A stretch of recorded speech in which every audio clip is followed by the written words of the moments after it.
حد بندی کے خلاف اپوزیشن کا اتحاد۔ تمل ناڈو میں حکمرانی کرنے والی ڈی ایم کے نے ہفتے کے روز چنئی میں حد بندی کے مسئلے پر ایک کل جماعتی اجلاس طلب کیا۔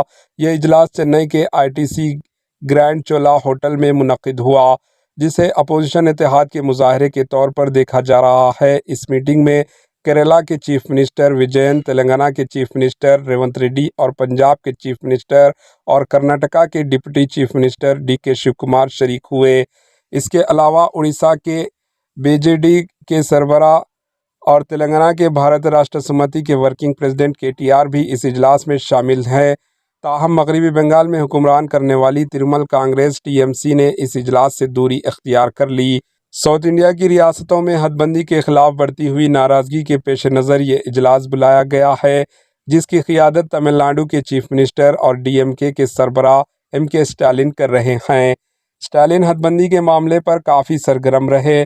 انہوں نے کہا کہ یہ اجلاس ہندوستانی وفاقیت کے لیے ایک تاریخی دن ثابت ہوگا اور کل جماعتی اجلاس میں شامل ہونے والے کیرالہ کے چیف منسٹر وجین کا ڈی ایم کے لیڈر نے استقبال کیا۔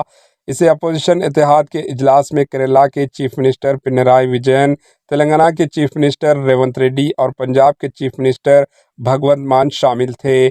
اس کے علاوہ کرناٹک کے نائب وزیر اعلیٰ ڈی کے شیو کمار بھی اس اجلاس میں شریک ہوئے۔ اجلاس میں بی جے ڈی اور بھارت راشٹر سمتی بی آر ایس کے ورکنگ پریزیڈنٹ کے ٹی آر کو بھی انوائٹ کیا گیا تھا۔ مغربی بنگال میں حکمران کرنے والی Trinamool Congress T M C کو بھی دعوت دی گئی تھی، لیکن اس نے اجلاس سے دوری بنانے میں بہتر سمجھا۔ اس اجلاس سے متعلق اسٹالن نے جمعے کے روز ایک ویڈیو پیغام جاری کیا۔